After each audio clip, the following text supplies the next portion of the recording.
Bienvenue sur Horizon News, votre source d'actualité africaine incontournable. Avec notre slogan « Vous informer vite, bien et sans détour », nous plongeons au cœur de l'affaire Soginu, où le député Célestin Hunsu livre des révélations explosives. Entre tensions politiques, accusations de falsification et enjeux nationaux, cette affaire secoue le Bénin. Restez avec nous pour décrypter les déclarations chocs et leurs impacts sur l'avenir du pays. Pour ne rien manquer de nos analyses percutantes, abonnez-vous à Horizon News, aimez cette vidéo et partagez-la. Ensemble, restons connectés à l'actualité qui compte. De cette situation malencontreuse entre l'honorable Soginu Michel, qui est un ami, un frère, avec qui, je l'avoue, j'ai une certaine complicité, et complicité positive. Je ne suis pas intervenu malgré toutes les interpellations. Pour une bonne action, il faut bien choisir le temps et il faut bien choisir le lieu. Ma présente intervention s'inscrit dans la ligne droite de la troisième sortie de mon ami Michel Soginu.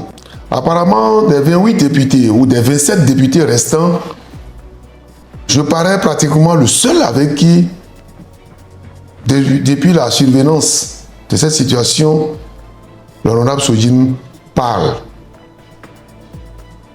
C'est vrai, c'est lui qui décide de m'appeler. Quand il ouvre le téléphone et qu'il me parle, après nos échanges, le téléphone est fermé. Même si j'ai des compléments d'information à lui donner pour qu'il revoie cette situation, cette attitude, je n'ai plus la possibilité. J'ai fait pour le premier beaucoup de propositions à mon frère. Quand nous sommes dans une organisation où la démocratie règne, comme cela se doit, je crois que le droit à la réflexion, le droit à la préférence n'est pas supprimé. Et nous avons joui de ce droit-là en développant, nous, notre intention, en préférant que le choix du prochain candidat titulaire du duo du parti soit porté sur un camarade, un collègue à nous tous, dans une formation politique. Vous avez manifesté votre affection, votre désir pour un choix. Lorsque le choix est désormais porté sur un autre et qui se trouve être le choix du parti, qu'est-ce qu'on fait? Eh bien, on se rallie. On se rallie et on range les haches de guerre. Cette approche de solution que mon cher ami Soginu, mon frère, cette approche de solution que tu as commencé par brandir, j'ai été catégoriquement contre. Et pourquoi? Parce que cette approche de solution, aujourd'hui que tu exhibes, ne pénalise pas seulement ceux que tu penses être, qui sont à l'origine de notre situation, aussi bien dans le département qu'au niveau du parti, mais toute une nation, tout un peuple.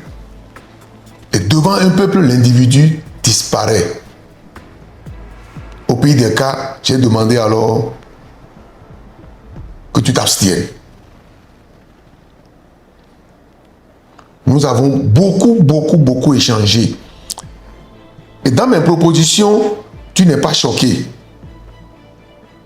Je n'ai jamais pensé que tu pourrais pousser jusqu'à ce point. Ta témérité. Je respecte ta décision. Mais j'ai attiré ton attention sur les risques de ta décision. Et que je ne pourrais pas être avec toi et te pousser à supporter parce que la charge sera trop lourde, j'ai estimé. Ça fait 10 ans que ce peuple est en train de souffrir le martyre. Ça fait 10 ans que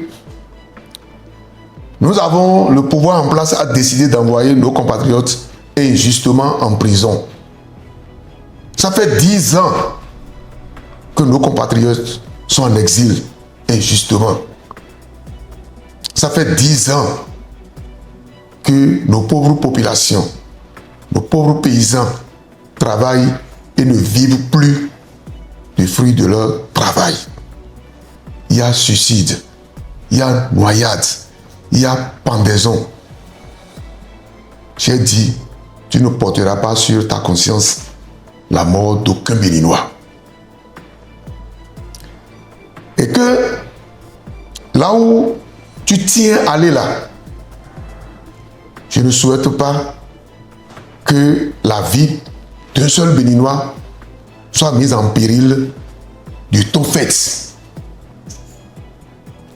Je crois que j'ai insisté au point même de paraître dérangeant à tes yeux, chiant. Et j'ai accepté parce que je ne peux pas cautionner ce qui se prépare là. Mais ce qui a motivé cette intervention de ma part, c'est ta troisième sortie que tu viens de faire. Cette troisième sortie, mon cher Michel, je suis dérangé. Là-dedans, tu as parlé de la falsification de ton document. Je suis un peu peiné de t'entendre le dire. Parce que falsification, la fiche de parrainage que le parti est allé remettre le vendredi passé à la Sénat, cette fiche, je crois que chacun de nous a reçu cette fiche à la Sénat, a écrit son nom et a signé et a la remise au président du parti de façon publique, volontairement. Nous l'avions fait. Là-dessus, nous n'avions pas écrit, personne n'avait écrit le nom de Dio sur sa fiche. Et donc, il avait été donné au parti, étant donné que désormais, c'est le parti qui a la priorité sur ces fiches pour son utilisation.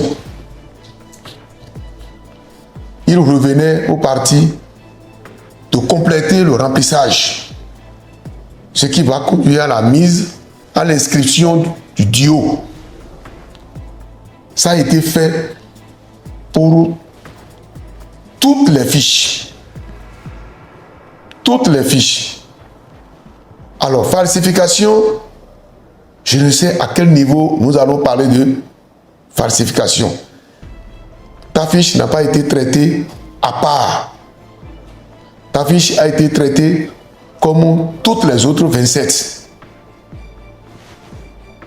Et que tu parles aujourd'hui de falsification. Je crois que aujourd'hui tu es le seul à poser un acte. Soit ça va conduire le Bénin à être à genoux encore pendant des années, et ça c'est grave, ou tu délivres ta nation. Et tu n'auras pas le choix que de délivrer ta nation. Tu ne feras pas ça. tu n'iras pas là-bas. Tu ne feras pas ça, Michel. Tu ne feras pas ça. Je continue de le dire. D'un autre côté, tu as fait allusion au président Yahi Boni. Bon, en le traitant de régionaliste. Bon, je crois quand même que il y a lieu d'avoir un peu de retenue.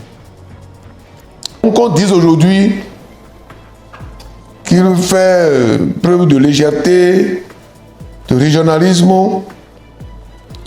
moi je me retiens par rapport à ça, en ce sens que celui dont nous parlons, à savoir le président Dr Boni Yahi, il a dirigé le pays pendant 10 ans. Il avait prévenu les Béninois de tout ce qui se passe aujourd'hui.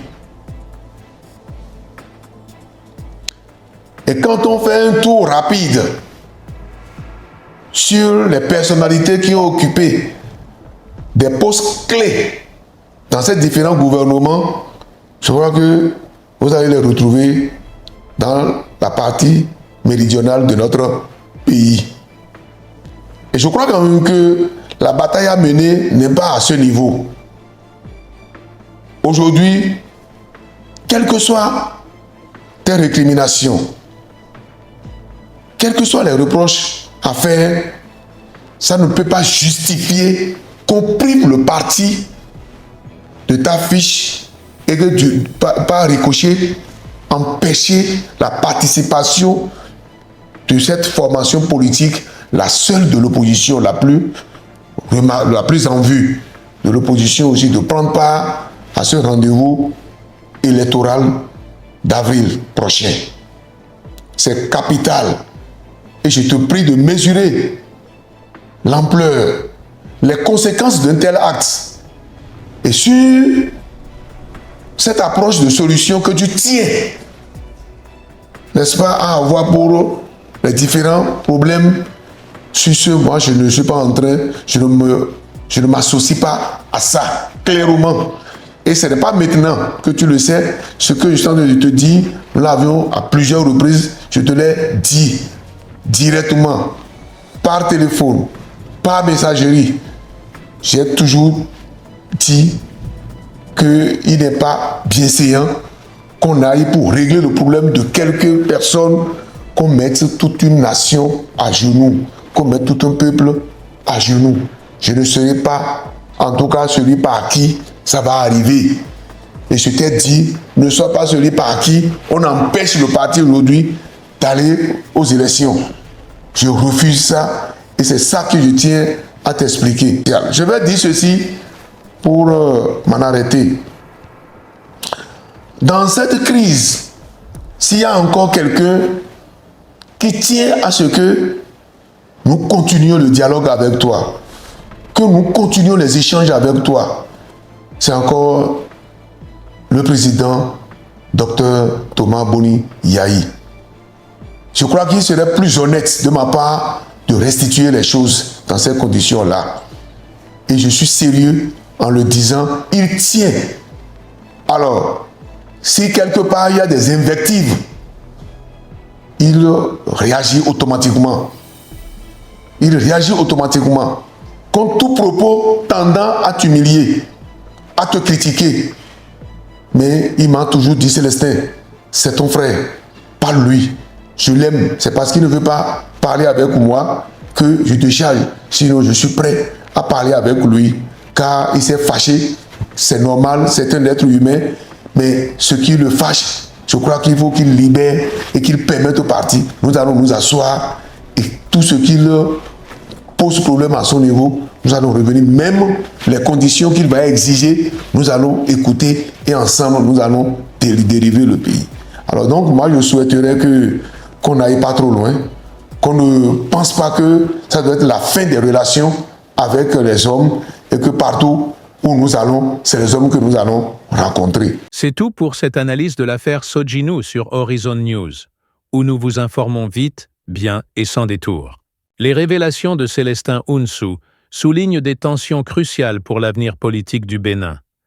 Que pensez-vous des accusations de falsification et des enjeux électoraux soulevés. Partagez vos réflexions en commentaire. Nous voulons entendre votre voix. Pour ne rien rater de l'actualité africaine, abonnez-vous à Horizon News, aimez et partagez cette vidéo. Restez connectés pour des informations percutantes.